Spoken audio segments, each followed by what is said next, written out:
بسم الله الرحمن الرحيم. الحمد لله رب العالمين، والصلاة والسلام على خير خلق الله نبينا محمد وآله وصحبه وسلم أجمعين. ربنا آتنا من لدنك رحمة وهيئ لنا من أمرنا رشدا. رب اشرح لي صدري ويسر لي أمري واحلل عقدة من لساني يفقه قولي. بینەرانی بەڕێز و خۆشەویست، خوشکان و برانی ئیماندار لە هەر جێگەیەکن، سەلام و ڕەحمەت و بەزەیی و میهرەبانی خۆی پەروەردگار بڕژێ بەسەر هەموو لایەکتانە. خۆشحاڵین لە ئەڵقەی دووەمی بەرنامەکەتان بە شێوەیەکی ڕاستەوخۆ بە خزمەت ئێوەی بەڕێز و خۆشەویست دەگەین. خوازیارین بتانین سوودێک بە ئێوەی بەڕێز و خۆشەویست بگەێنین و داواکاری نەخوای پەروەردگار ئەو بەرنامەیە بێتە مای شارەزایی زیاتر و بەدەستهێنانی ڕەزامەندی خۆی پەروەردگار. بەڕێزان، پاش کەمێک دەتوانن ئێوەی بەڕێز و خۆشەویست پرسیارە شەرعیەکانتان ئاڕاستە بکەن. پشتیوان بەخوای پەروەردگار ئێمەش لە خزمەت ئێوەی بەڕێز و خۆشەویستدا دەبین.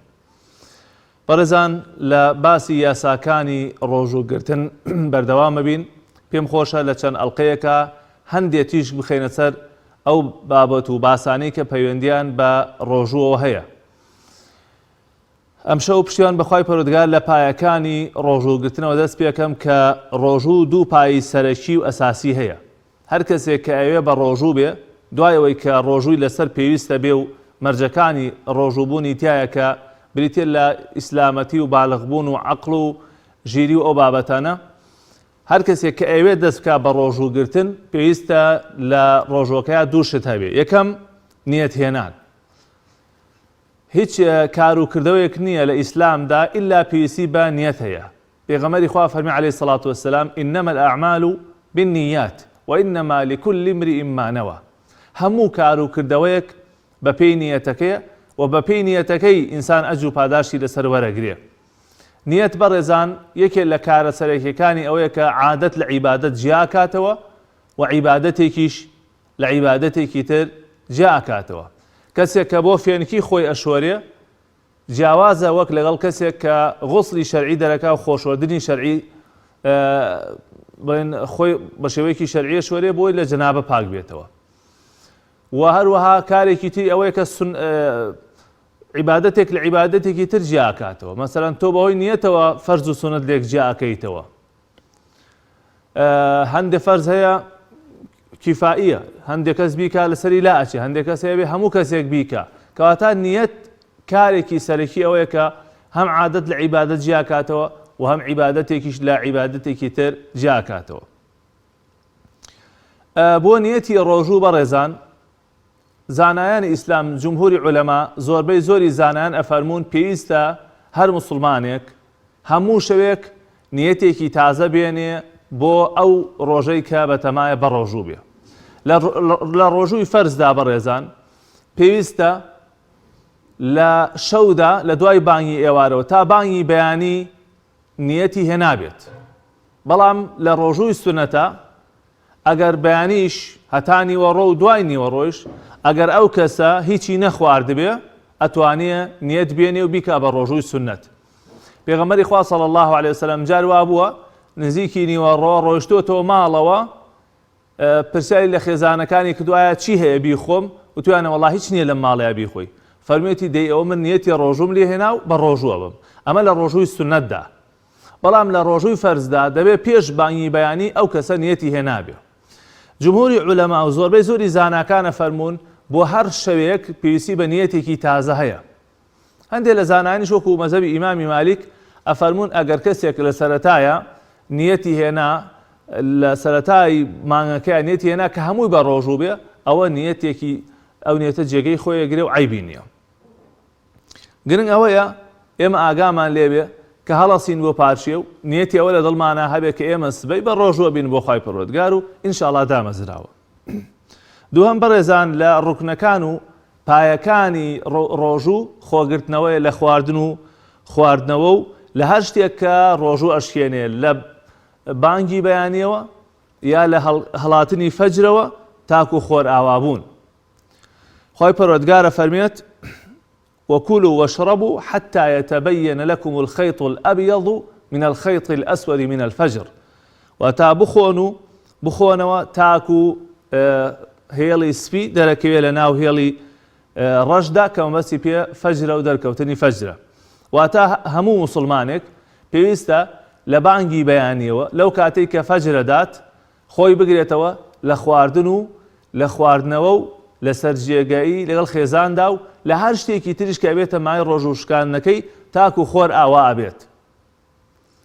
ئەمە یەکێکە لە پایاسەرەکیەکانی ڕۆژوو. خۆی ڕۆژوو مانای ئەمەیە. ئەو کەسە خۆی بگرێتەوە لە خواردن و لە خواردنەوە و لە هەر شتێکی ترکە ڕۆژوو ئەشکێنێ لە بانگی بەیانیەوە تاکو بانگی ئێوارە بەنیەتی عیبادەت و بەندایەتی بۆ خۆی پەروەردگار. خۆ ئەگەر کەسێک لە بیری چوو ئاوی خواردەوە یا نانی خوارد یا هەر شتێکی تری کرد لەوانەیە کە قەدەغەیە و نەیزانی یا لە بیری چوویەوە ئەوە ڕۆژوەکەی هیچی لەسەر نییە. پێغەمبەری خوا فەرمێ صلی الله عليه وسلم من نسي وهو صائم فأكل أو شرب فليتم صومه فإنما أطعمه الله وسقاه. ئەفەرمێ هەر کەسێ لە ئێوە لە بیری چوو خواردنی خوارد یا ئاوی خواردەوە یا هەر شتێکی خواردەوە کە ڕۆژوو ئەشکێنێ مادام لە بیری نەبوو ئەوە با ڕۆژۆکەی بەردەوام بێ پێویست ناکات ڕۆژۆکەی دووبارە بکاتەوە فإنما أطعمه الله وسقاه چونکە ئەوە خوای پەروەردگار ڕزق و ڕۆزی داوە چونکە ئەوە خوا دیاریەکی پێبەخشیوە هیچ ئیشکالێکی تێدا نییە و ئەتوانێت ئەو کەسە لەسەر ڕۆژۆکەی خۆی بەردەوام بێ. بەڕێزان ئەمە دوو پایی سەرەکیە کە هەر کەسێک بە ڕۆژوو بێ پێویستە ئەو دوو پایە لە خۆیان جێبەجێ بکە بەرجەسەی بکە یەکەم نیەتی هەبێ و دووهەم خۆی بگرێتەوە لە هەموو خواردن و خواردنەوەیەک و هەر شتێکە ڕۆژوو ئەشکێنێ. ئەمجا بەڕێزان هەندێک شت هەیە لەم ڕۆژوەی ئێمەیە سونەتە ئینسان ڕەچاوی بکە پاداشتی لەسەر وەرەگرێ ڕۆژۆکەت کامەڵتر و چاکترە بێ. لەوانە پارشێوکردن و هەروە دواخستنی پارشێو یعنی بە جۆرێک لە بانگەوە نزیک بێتەوە. پێغەمبەری خوا صلی الله عليه وسلم فەرمێت تەسەحەڕوا فإن في السحور بەرەکە. موسڵمانان پارشێو بکەن چونکە لە پارشێوکردندا بەرەکەت هەیە. یعنی هەر کەسێک عەوداڵی بەرەکەتە ئەوێ بە دوای فەڕ و بەرەکەتدا بگەڕێ یەکێ لە هۆکارەکانی پارشێوکردنە. و سنەت وایە چاک وایە ئەم پارشێوە لە بانگی بەیانیەوە نزیک بکرێتەوە. لە حەدیث هاتووە ئەفەرمێ ئەنەس بە زەیدی فەرموو کەم کانە بەین الئاذان والسحور قال قدر 50 ئايە. فەرمووی ئایا بە زەیدی وت نێوان بانگ و پارشێو چەند بوو؟ فەرمووی بەقەد خوێندنی 50 ئاەت بوو. یعنی تەواو نزیکیانە کردەوە لە بانگی بەیانی بە جۆرێک ئەو کەسە نانی ئەخوارد و یەکسەر کاتی بانگی بەیانی ئەهات. طبعا هەیە 12 شەو پارشێوەکە، هەیە سەعات 2 شەو پارشێوەکە، زۆرتر درەنگتر وەکو دروستی دروستە، بەڵام تا لە بانگی بەیانی نزیک بێتەوە بێگومان چاکترە و باشترە. و یەکێ لەو شتانەی کە لە پارشێوە ئینسان چاکە بەکاری بێنێ بە خورما خواردنە، وەکو پێغەمبەری خوا فەرمێ نعمە سحور المؤمن التەمر. باشترین شتێکە ئینسان لە پارشێوە بەکاری بێنێ بیخوا ئەگەر بۆی بخۆرێت طبعا خورمایە. بەهەرحاڵ بەڕێزان هەندێک کەسێ پارشێو ناکەن. ئێمە ئەڵێن ڕۆژۆکەت دامەزراوە بەڵام سنەتێکی پێغەمبەری خوا صلی الله علیه وسلم تەرک کردووە کە مای هێنانی بەرەکەتە بۆ ئینسان. دووهەم لەو شتانەی کە لە ڕۆژووە سنەتە ئینسان جێبەجێیان بکە زوو بەربانکردنەوە. پێغەمبەری خوا فەرمێ صلی الله عليه وسلم لا يزال الناس بخير ما عجلوا الفطرة. واتا بەردەوام خەڵکی لە چاکەکردنان هێشتا خەڵک خێریان تایە مادام پەلە بکەن لە ڕۆژوشکاندنە بەمەرجە کاتی هاتبێ. واتا کاتێک کە ئێوارە کاتی ڕۆژوشکاندن دێ چاک وایە دەست لە ئیش و کارت هەڵگری یەکسەر خێرابچی بەدەم ڕۆژوشکاندنەکەتەوە تاخیری نەکەی تاکو ئەستێرە هەڵدێ، تاخیری نەکەی تا تەواوەتی شەو تاریکە بێ. مجرد ئەوە نەیخۆر بە تەواوەتی ئاوا بوو کاتی بانگ هات کە بانگی فەرموو یەکسەر تۆ ڕۆژۆکەت بشکێنی. پێغەمبەری خوا فەرمێ صلی الله علیه وسلم ئەگەر خەڵک ئاوا بوون خێرا ڕۆژۆکان لە کاتی خۆیانە ئەشکاند ئەوە بەڕاستی دیارە خێریان تێدایە. کارێکی تر لەو کارانەی کە سنەتە بەربانکردنەوەیە بە خورمایەکی شل ئەگەر نەبوو بە قەسب ئەگەر نەبوو دواتر بە ئاو. پێغەمبەری خوا صلی الله عليه وسلم وەکو ئەنەسی کوڕی مالیک بۆمانە گێڕێتەوە فەرمێ کان یفطر على رطبات قبل أن يصلي فإن لم تكن رطبات فعلى تمرات فإن لم تكن حسى حسوات من ماء. واتا پێغەمبەری خوا صلی الله علیه وسلم بچەند دەنکە خورمایەکی تازە پێگەیشتو ڕۆژوەکەی ئەشکاند پێش ئەوەی کە نوێژی مەغریب بکات. و پاشان ئەگەر خورمای تازە نەبوایە واتە خورمای شل و تەڕ نەبوایە ئەوە بەچەند دەنکە خورمایەکی وشک ڕۆژوەکەی ئەشکاند. ئەگەر ئەوەشی دەست نەکەوتایە ئەوە بەچەند قومە ئاوێک ڕۆژوەکەی ئەشکاند. ئەمە بەڕێزان لە ڕووی تەندروستیشەوە سەلمێنراوە کە ڕۆژوو شکاندن بە خورما سوود و کەڵکێکی زۆری هەیە و ئەو مادەی گلوکۆزەی کە لە خورمایە هەیە خێرا ئەگات بە خوێنی ئینسان یەکسەر ئەو ئینسانە پێ ئەگەشێتەوە واروها چالاکی دێتەوە بەر ئینسان. بۆیە ئەمە سونەتی پێغەمبەری خوایە صلی الله علیه وسلم. ئەگەر کەسێ توانی ئەمە جێبەجێ بکە ئەوە کارێکی چاکەکە و سونەتێکی جێبەجێ کردووە. خۆ ئەگەر کەسێک ئەمەش نەکە بە هەر شتێکی تریش بیشکێنێ ئەوە ئاساییە و ڕۆژۆکەی دامەزراوە. بەڵام سونەت وایە تۆ هەڵسی بە خورما بیشکێنی ئەگەر خورما نەبوو ئەو کاتە بە ئاو بیشکێنی. و لە کاتی ڕۆژوو شکاندنە سونەت وایە ئینسان دوعا بکات. یەکێ لەو حاڵەتانی کە دوعاتیایە ڕەت ناکرێتەوە دوعاتیایە قبوڵە گیرایە لە لای خوا ئەوەیە کە تۆ دوعا بکەی لە کاتێکا کە فتارەکەیتەوە بە ڕۆژووی. لە حەدیث هاتووە پێغەمبەری خوا صلی الله علیه وسلم بفەرمێ دوعای کەسی ڕۆژوەوان لە لای خوای پەروەردگار ڕەتبوونەوەی نییە ئیلا خوای پەروەردگار لێت قبوڵەکە. بۆیە بەڕاستی حەقی خۆیەتی هەموو لایەکمان ئەو دەرفەتە بقۆزینەوە لە کاتێکا کە ئەمانەیە ڕۆژوو بشکێنین لەو کاتە لە خوای پەروەردگار بپاڕینەوە. و دوای ئەوەی کە ڕۆژوومان شکاند سونەت وایە بڵێن وەکو لە حەدیثە هاتووە پێغەمبەری خوا صلی الله علیه وسلم کاتی ڕۆژووی بشکاندایە ئەیفەرموو اللهم لك صمت وعلى رزقك أفطرت ذهب الظمأ وابتلت العروق وثبت الأجر إن شاء الله. واتا پێغەمبەری خوا صلی الله علیه وسلم کە ڕۆژووی ئەشکاند ئەیفەرموو اللهم لك صمت پەروەردگارا من بۆ تۆ بە ڕۆژوو بووم لەبەر خاتر تۆ بە ڕۆژوو بووم وعلى رزقك أفطرت وخوايا من لەسەر ڕزق و ڕۆزی تۆ ئەفتارەکەمەوە ڕۆژوەکەم شکاند ذهب الظمأ وابتلت العروق خوای گیانەوە توونێتێکەمان ڕۆیشت ئەوە دەمارەکانمان گەشانەوە و ثبت الأجر إن شاء الله یا ربی خوایە ئەجرەکەمان پاداشتەکەمان لە لای تۆ نووسرابێ. ئەمە سونەت وایە ئەگەر کەسێ بە عەرەبی زانی وەکو خۆی بیخوێنێ ئەگەر نا بە کوردی ئەڵێ یا ربی خوایە من لەبەر خاتر تۆ بە ڕۆژوو بووم و لەسەر خوانی تۆ و لەسەر ڕزقی تۆ ئەوە من فتارم کردەوە توونێتیمان ڕۆیشت دەمارەکان گەشایەوە ئەو ئەجر پاداشتێشمان بۆ بنووسی لای خۆت یا رب العالمین. و هەر دوعایەکی تر کە ئینسان لەو کاتیابیکە ئەوە دوعایەکی چاکە. پاشان کارێکی زۆر زەرور کە پێویستە ئینسان لە کاتی ڕۆژوە ئاگای لێبێ خۆگرتنەوەی لە هەر قسەیەکی خراپ هەر گفتارێکی نەشییا و ناشایستە ئەگینا زەرەر بە ڕۆژۆکەیەگە ئەگینا ڕۆژۆکەی تەنها ماندووبوون و عەزیەت و زەحمەتەکەی بۆ ئەمێنێتەوە. پێغەمبەری خوا فەرمێ صلی الله عليه وسلم من لم يدع قول الزور والعمل به فليس لله حاجة في أن يدع طعامه وشرابه. واتە ئەگەر کەسێک لە ئێوە دەستبەرداری قسەی خراپ نەبێت واز لە درۆ و کارپێکردنی نێنێت ئەوە خوای پەروەردگار پێویستی بە کەسێ نییە کە خۆی تونیکە و هەروەها خۆی برسی بکات بەڵکو حکمەتی ڕۆژ و فەلسەفەی ڕۆژ ئەوەی کە تۆ خۆت لە خراپە بگریتەوە لە قسەی ناشایستە بگریتەوە. با پەیوەندی ئەو خوشک و برا بەڕێزانە وەرگرین بۆی کە خزمەتێکیان بکەین. باوکی گوڵان فەرموو باوکی گوڵان باوکی دڵان. السلام عليكم مامۆستا. عليكم السلام ورحمة الله وبركاته.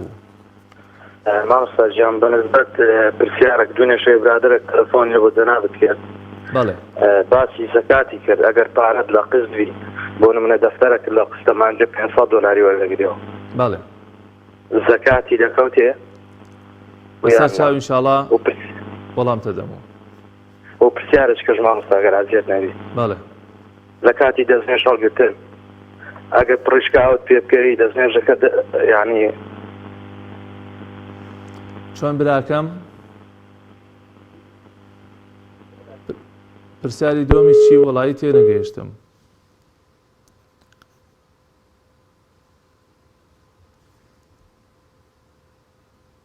بەرکەوتنی پرشی ئاو بەڵێ بەسەر چاو ئینشاءالله. دوایە و کێمان لەگەڵەیە؟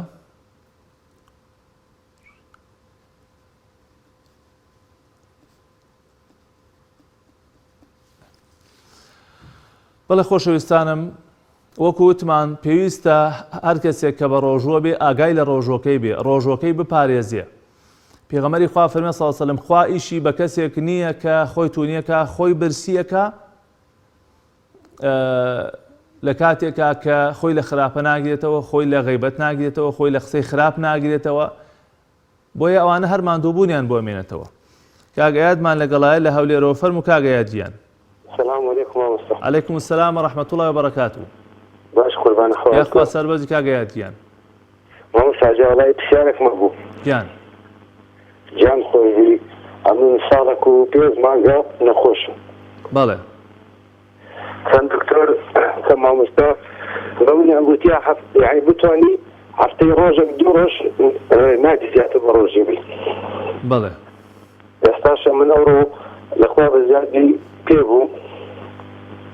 بەڵام لە کاتی شکارنەکە بە دەبی حەبی بخۆم ناتان قەست و خورما و هەشتارم بخۆم ئایا گوناحدار دەبم؟ بەسەر چاوی شەڵا وەڵامتە دەمەوە. ئینشاءالله. جەزاک الله خێر. خوای گەورە ئاگادار دێ براکەم. خوای گەورە شیفات بە یا ڕەبی. آمین ئەجمعین. السلام علیکم. خوا لەگەڵ و عەلەیکم السلام ورحمة الله وبركاته.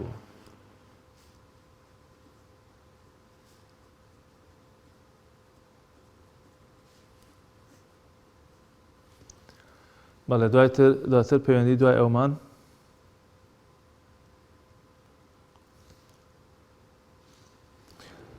بەڵێ. جا خۆشەویستانم وەکو باسمان لێ کرد کە نەسرین خانمان لەگەڵایە. فەرموو نەسرین خان. السلام عليكم ماما. عليك السلام ورحمة الله وبركاته. ماما ساجان والله من پرسیارم هەبوو. بەڵێ.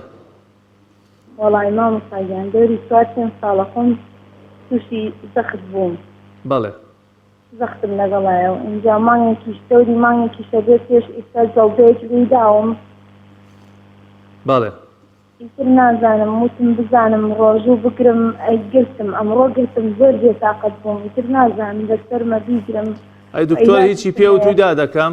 والله پرسیارم نەکردە ئینساڵمە والله دکتۆر ماما ساجان. بەڵێ بەسەر چاو شەڵا وەڵامتە دەمەدا دەگیان. ئیتر بزانم بیگرم لەسەرم نییە یعنی ئەوە نەبێ هەر ئیتر بڵێ ئیتە بیگری قەیناکە و دوایی بیگرم ئەوە ناتوانم بزانم مامۆستاگیان بزانم چۆنە. بەسەر چاوی شەڵا وەڵامتە دەمەدا دەنەسرین. باش مامۆستاگیان. خوای گەورە بتپارێزە خوشکی بەڕێزم. کاک عەلیمان لەگەڵایە. فەرموو کاک عەلی گیان. پەیوەندیەکەی بچڕا کاک عەلی بەڵکو ئینشەڵا هەوڵ بدات پەیوەندی بکاتەوە لە خزمەتێ بین و داوای لێبوردنمان لێ هەیە.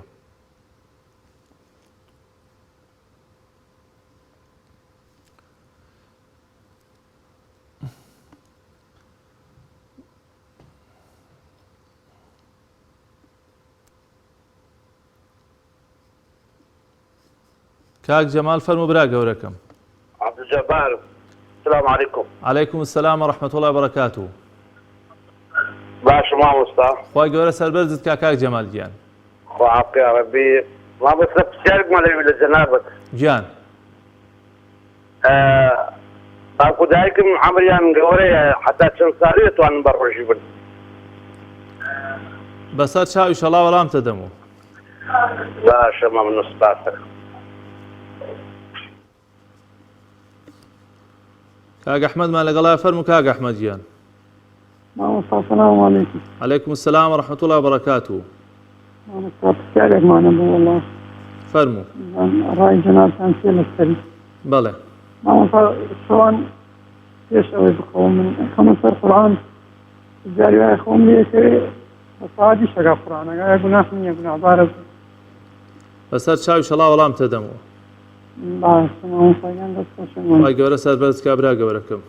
مامۆستاگیان خواڵم.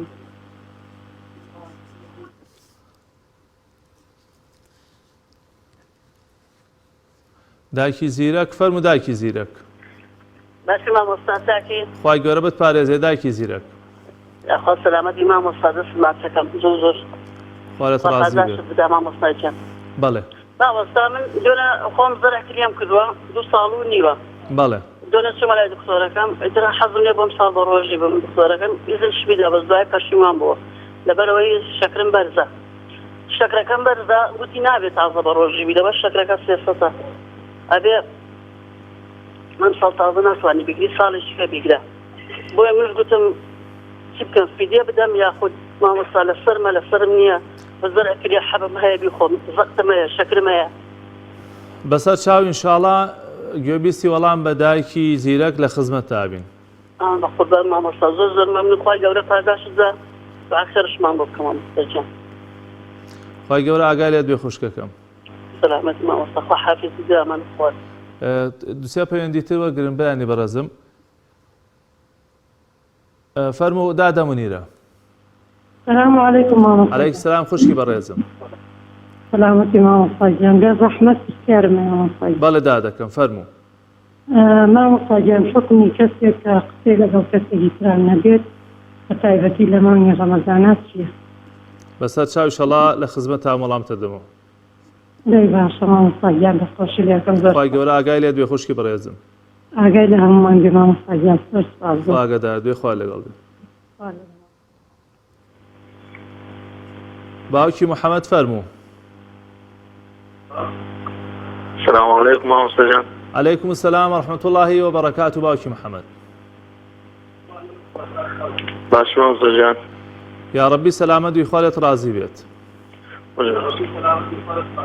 أجمعين إن شاء الله دست خوش مامۆستا جان مامۆستا جان عفو لە وەختی دەستنێژ هەڵگرتن کە بە ڕۆژی دەبی دەتوانی ئاو لە دە و کەپوت مەسەن ئاو لە دە و دەرنەکە لەگە جێیەکانت بەسەر چاو ئینشاڵا وەڵامتە دەمەوە دەست خۆش مامۆستا جان السلام عليكم ورحمة عەلەیکم الله السلام وەرەحمەتوڵڵاهی وبەرەکاتوو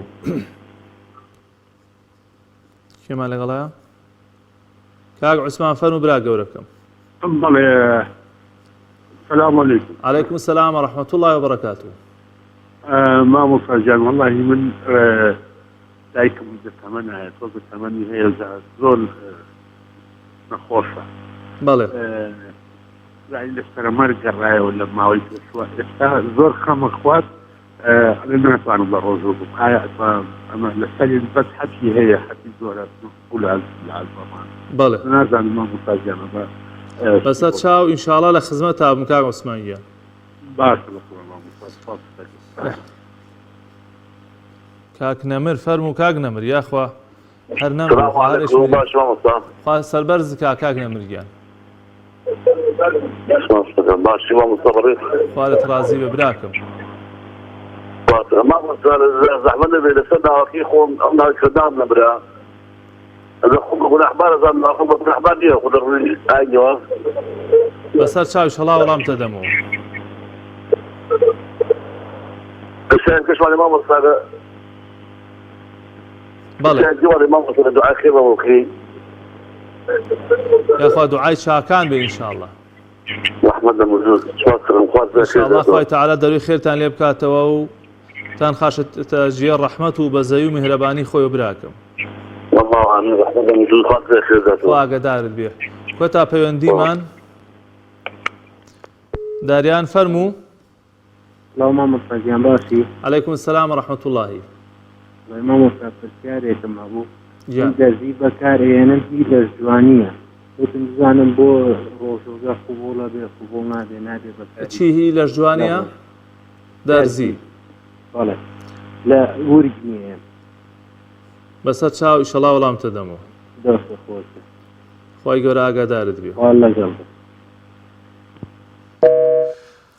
زۆر سپاس خۆشەویستان زۆر سپاس بۆ بەڕێزانەی کە پەیوەندیان کرد ئەوانەی کە بۆیان نەکرا لە خزمەتی ئەوەی بەڕێز و خۆشەویستە دەبین بۆ وەڵامدانەوەی پرسیارەکانی ئەو خوشک و برا بەڕێزانە پەیوەندی یەکەمان باوکی دڵان بوو پرسیاری پارەی قستی کرد کە تۆڵی قست پارەی قست دەفتەرێکم لە قستایە یعنی لە قەرزایە پارەی قەرزیش بەڕێزان هەر کەسێ بە تەما بێ پارەکەی بدرێتەوە ئەو پارەی لای کەسێکە حاشای لێ ناکە ئینکاری لێ ناکە بۆ نمونە ڕای نەکردووە نەچووە بۆ خاریج خۆی نەشاردوێتەوە ئەوە زەکاتی لەسەر وەکو باقی ئەو پارانەی ترکە لە لای خەڵکیە خۆگەر لای کەسێک بێ ئینکاری لێ بکایە حاشای لێ بکایە بە تەمای نەبی وەریگریتەوە ئەوە زەکاتی لێ نادەیت تا ئەو کاتێک کە وەرێگری کە وەرتگرتەوە زەکاتی ساڵێکی لێ ئەدەیت. پرسیاری دومی باسی ئەوەی کرد کە لە کاتی دەستنوێژە ئەگەر پرشی ئاو بەرگیانت بکەوێ وا حاڵی بووم لە پرسیارەکەی، ئەوە هیچ ئیشکالی تیانە بەڕێزان، ئینسان پاکە و ئەو پاشماوەی کە لە ئاوی دەستنوێژە ئەمێنێتەوە پیس نییە بەرگیان بکەوێ، گیانت لە نوێژ ناچێ لەبەرەوەی ئینسان پاکە. پێغەمبەری خوا فەرمی سبحان الله إن المؤمن لا ينجس، پاک و بێگەردی بۆ خوا ئینسانی مسلمان پیس نابێ و ئەو پرشە ئاوەی کە لە دەستنوێژ بەرەبێتەوە بەرگیانت بکەوێ و یان بەرجل و بەرگت بکەوێ هیچ ئیشکالی تیانە و پیس نییە. کاک ئايات فەرمووی ساڵێک و 5 مانگە نەخۆشە دکتۆر ئەڵێ ئەبێ هەفتەی ڕۆژێک یا 2 ڕۆژ بە ڕۆژوبی و طبعا ئەمە بەشی یەکەمی پرسیارەکەی بوو. بەڕێز دەکەم بەپێی حاڵی خۆت بەپێی نەخۆشیەکەی خۆت ئەگەر دکتۆری سقە پێکرا و مسلمان پێی وتووی کە نابێ بە ڕۆژوبی یان هەفتەی ڕۆژێک 2 ڕۆژ ئەبێ بە ڕۆژوبی، ئەو کاتە تۆ بێ ئەو وەسیەتەی دکتۆر جێبەجێ بکەی، ئەو ڕۆژانەی کە لە دەستەچێ لە دوای ڕەمەزان ئەتوانی بیان گێڕیتەوە. و پرسیاری ئەوەی کرد کە بەهۆی دەوا و دەرمان و شتەوە ناتوانێت قەسب بخوا یان خورما بخوا لە کاتێکا کە ڕۆژوەشکێنی، ئاسایە برا عەزیزەکەم، ئەوە تەنها سونەتێکی پێغەمبەری خوا صلی الله علیه وسلم، ئەگەر کەسێ بۆی کرا ئەو سونەتە جێبەجێ بکە کارێکی باشەکە، خۆ ئەگەر نەکرێ گونەهبار نابێت. پەیوەندی سێمان خوشکە نەسرین بوو، فەرمووی زەختم لەگەڵایە، جەڵدەم لەگەڵایە و ئایا ڕۆژوو بگرم یان نەگرم. خوشکە بەڕێزەکەم ئەوانەی کە نەخۆشی ئەوە زەختیان هەیە یا شەکریان هەیە یا جەڵدە لێی داون، بەڕاستی لە پێش شەرعدا ئەبێ پرسی دکتۆرە بەڕێزەکان بکەن ئایا لە ڕووی تەندروستیەوە ئەکرێتەوە بە ڕۆژوبی، ئایا ڕۆژوو تووشی مەشەقەت و ناڕەحەتیت ناکە، ئایا ڕۆژوو زیانت پێ ناگەیەنێ. ئەگەر دکتۆرە بەڕێزەکان وتیان نابێتەوە بە ڕۆژوبی، ڕۆژوو زەرەرت پێگەێنێ یا مەترسی لەسەر تەندروستی دروستەکە، ئەو کاتە شەریعەتی ئیسلام ڕێگەتەدا بە ڕۆژوو نەبی. لە کاتی ترە ئەتوانی بیگریتەوە، لە کاتێکی ترە ڕۆژەکان ئەیگێڕیتەوە. ئەگەر نەتوانی لە هیچ کاتێکی ساڵە و دکتۆر وتبووی ناوێت لە هیچ کاتێکی ساڵە بە ڕۆژوبی، ئەو کاتە لە ژیاتی هەر ڕۆژێک خواردنی فەقیرێکە دەیت و هیچ ئیشکالی تیانە ئینشاءالله. کاک جەمال فەرمووی باوکو دایکم بە تەمەنن تا کەی بە ڕۆژوو بن؟ تا ئەو کاتەی کە ئەتوانن. ئەگەر ئینسان چووە ناو ساڵەوە بە تەمەن بوو، ڕۆژوو ناڕەحەتی ئەکرد، زەحمەتی بۆ دروستە کرد، ئەو کاتە ئەتوانێ بە ڕۆژوو نەبێ. خوا فەرمێ وعلى الذين يطيقونه فدية طعام مسكين، ئەوانەی زۆر بە زەحمەت و بە ناڕەحەتی ڕۆژوو ئەگرن، ئەوانە با لە جیاتی هەر ڕۆژێک خواردنی فەقیرێک بدەن.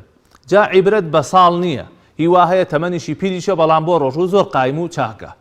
جا ئەگەر ئەوەندە بە تەمەنن کە ڕۆژوو ناڕەحەتیانەکە زۆر بە زەحمەتەی گرن، ئەوە با بە ڕۆژوو نەبن، لە جیاتی هەر ڕۆژێک نانی فەقیر و هەژارێک بدەن. کاک ئەحمەد لە کەلارەوە فەرمووی جاری وایە قورئان ئیش پێکەم و خەوم لێکەوێ بەسەر قورئانەکە، ئایا گوناهبار نابم؟ نەخێر برا عەزیزەکەم، گوناهبار نابی، کارێکی ئاساییە. قورئان بەرەکەتە لە ماڵە ئیش بکە، هەر کەسێک گوێی لێ بگرێ یا گوێشی لێ نەگری هەر بۆ ئەو ماڵە ئەبێ بە بەرەکەت ئینشاءالله گوناهبار نابی. و دایکی زیرەک پرسیار ئەوەی کرد کە گورچیلەی زەرع کردووە، شەکرەی بەرزە، دکتۆر پێی وتووە کە ئەمساڵ بە ڕۆژوو نەبێ. ئەگەر دکتۆرێکی سقە پێکرا و مسلمانە و ئاگای لە دین و دیانەت هەیە، پێی وتووی کە نابێ بە ڕۆژووبی، ڕۆژوو زەرەرت پێگەێنێ، ئەو کاتە تۆ ئەتوانی بە قسەی ئەو دکتۆرە بەڕێزە بکەیت و بە ڕۆژوو نەبی. لە کاتێکی ترا ئەگەر ئەکرا بیگریتەوە بیگرەوە. ئەگەر لە هەموو کاتێکا دکتۆر وتووی نابێ بە ڕۆژووبی، ئەو کاتە فیدیە بدە و لە جیاتی هەر ڕۆژێک خواردنی فەقیرێک. منیرەخان فەرمووی حکمی کەسێک کە قسە لەگەڵ خەڵکیانەکە لە مانگی ڕەمەزانە. بەڕێزەکانم لە مانگی ڕەمەزان و لە غەیری ڕەمەزانە مسلمان نابێ دەنگدا بڕێ لەگەڵ خەڵکانی تر. پێغەمبەری خوا فەرمێ صلی الله عليه وسلم لا يحل لمسلم أن يهجر أخاه فوق 3. حەڵاڵ نییە مسلمانێک لە 3 ڕۆژ زیاتر لەگەڵ مسلمانانی ترا قسە نەکە. لەگەڵ خوشکبرایەکی خۆیان، لەگەڵ کەسوکاریە، لەگەڵ دراوسیە ڕەفیقە نابێ قسە نەکە. ئەگەر لە ساڵێک گەیشتە ساڵێک و زیاتر وەکو وای خوێنی ڕشتی بێ، لە حەدیث هاتووە فەرمێ فهو كسفکی دەمیه، وەکو وای خوێنی ڕشتی بێ. بۆیە گوناهە، تاوانە، سەرپێچی خوایە. داوام وایە لە هەموو خوشکبرانی کە قسەیان نییە لەگەڵ یەکتریە لێک عاجز بوون، ئەمما ئەنگەنە بکەنە دەرفەت و لەگەڵ یەکتریە چاک بنەوە. باوکی محەممەد فەرمووی ئاو لە دەموەردان لە کاتێکا کە تۆ بە ڕۆژووی ئایا دروستە باوکی محەممەد و هەر خوشک و برایەکی تر ئاو لە دەمولوتوەردان لە کاتێکا کە تۆ بە ڕۆژووی دروستە بەڵام مبالغە و زیادەڕەوی تیامەکە پێغەمبەری خوا صلی الله عليه وسلم ئەفەرمێ وبالغ في الاستنشاق إلا أن تكون صائما واتە مبالغە بکە زیادەڕەوی بکە تەواو دەمولوتت خاوێن کەرەوە إلا لە کاتێکا کە بە ڕۆژوت مەگەر لەو کاتیانە بێ نابێ زۆر مبالغە بکەی نابێ زۆر غەرغەرە بکەی نەوەک ئاوکە بچێتە خوارەوە و دەستمێژەکەت بشکێ خۆ ئەگەر لە کاتی غەرغەرەیە لە کاتی ئاو لە دەموەردانە بە ئەنقەس نەبوو لە دەسەڵاتی خۆت نەبوو ئاوێک چوە خوارەوە ئەوە ئینشاءڵڵا ڕۆژەکەت ناشکێنێ و ڕۆژەکەت وەکو خۆی دامەزرا و هیچ ئیشکالێکی تیان نییە کەواتە دروستە بە زۆر مبالغەی تیامەکە کاک عوسمان فەرمووی دایکم بە تەمەنە و زۆر خەمەخوا کە بە ڕۆژوو نییە حەبوو دەوا و دەرمانی هەیە ئەوە طبعا لە ئیمان و لە مسلمانەتی خۆیەتی کە خەم بۆ ڕۆژۆکەی خوای پەروەردگار ئەجر و پاداشی باتەوە بەڵام پێی بڵێ پێویست ناکە خەم بخوا مادام ئەو لە گەنجێتی گرتبێتی و چەندین ساڵە ئەو بە ڕۆژووە ئێستا بەوەی پیری و بەوەی تەمەنەوە ناتوانێت بە ڕۆژوو بێ ئینشاءڵڵا هیچ کێشەیەکی نییە خوای پەروەردگار لیان وەرەگرێ خوای تەعالا ئینشاءڵڵا بۆیان ئەنووسێ مادام بە تەمەنە ناتوانێت بە ڕۆژوو بێ حەپی هەیە ئەو با بە ڕۆژوو نەبێ و لە جیاتی هەر ڕۆژێک خواردنی فەقیرێک بدەن کە دیاری کراوە بە 3000 دینار کاک نەمەت پرسیاری ئەوەی کە لایە حکمی ناوی نەمر چییە ناوەکەی ناوی نەمرە وەڵاهی ئەوەنەی من بزانم پێچی ناوێکی باش نەبێ و مەکروه بێ چونکە هەمومان هەر ئەمرین و هیچ کەسێ بە زیندوێتی نامێنێ ئەوەی کە نەمرە تەنها خوای پەروەردگارە الحەی القەیوم دوو ناوی گەورە و بەرز و پیرۆزی خوای پەروەردگارن ئەم ناوەی تۆ نەمر یعنی خالید یعنی حەی بەڕاستی ڕەنگە کەراهەتی هەبێ نەمر تەنها خوای پەروەردگارە و فەرمووی دوعای خێرمان بۆ بکە لە خوای گەورە پاڕێنەوە خوای تەعالا دەروی خێری لێ بکاتەوە و ڕەحمەت و بەزەی مهرەبانی خۆی بەسەر ئەو هەموو خوشک و برایە کابڕێژێ و پەیوەندی کۆتاییمان کاکداریان بوو فەرمووی ئایا دەرزی لە جوانی ڕۆژوو ئەشکێنێ جۆری دەرزیەکە یەکلاکەرەوە یەکایە ڕۆژوو ئەشکێنێیانە هەر دەرزیەک بەڕێزان مادەی خۆراکی تیابێ مغەذی بێ ئینسان برسێتی و توونێتی پێ بشکێ ئەوە ڕۆژوو ئەشکێنێ هەر دەرزیەک کە بۆ عیلاج و بۆ چارەسەر و ئەو بابەتانە بەکارهێنێ ئەوە ڕۆژوو ناشکێنێ و هیچ ئیشکالێکی تێدا نییە ئەمە قاعیدەیەکی گشتیە بۆ هەموو دەرزیەکانی تر ئەگەر توونێتی و برسێتی ئەشکێنێ ئەوە ڕۆژوو ئەشکێنێ ئەگەر نا ئەو دەرزیانەی تر کە بۆ عیلاج و چارەسەر بەکارهێنرێ ئەوە ڕۆژوو ناشکێنن خۆشەویستانم بەم ئەندازەیە کۆتایی بە ئەڵقەی ئەم جارەی شێنین ئومێدەوارین سوودێکمان بۆ ئێوەی بەڕێز و خۆشەویست گەیاند بێ داواکارم لە خوای پەروەردگار لێمان قبوڵ کە و لە خوای گەورە پاڕێمەوە ئیسلاحی حاڵمان بکە لە گوناه و تاوانەکانمان خۆش بێ لە گوناه و تاوانی دایک و باوکمان خۆش بێ یا ڕەبی خوایە بۆ خاتی گەورەی خۆت ئەم مانگە بکەی بە مانگی خێر و خۆشی بۆ هەموو لایەکمان بیکەی بە مای لێ خۆشبوون لە گوناه و تاوانەکانمان دەروی خێر لە هەموو خوشک و برایەکی مسلمان بکەیتەوە هەر کەسێ لە ناڕەحەتی و ناخۆشیایە بێی بەهانایەوە خوای پەروەردگار خێر و بەرەکەت و بەزەی و میهرەبانی خۆت بۆ دڵەکانمان دابارێنی ئامین ئامین تا دیدارێکی تر بەرنامەیەکی تر بە خوای پەروەردگارتان دەسپێرم وصلى الله على نبينا محمد وآله وصحبه أجمعين والسلام عليكم ورحمة الله وبركاته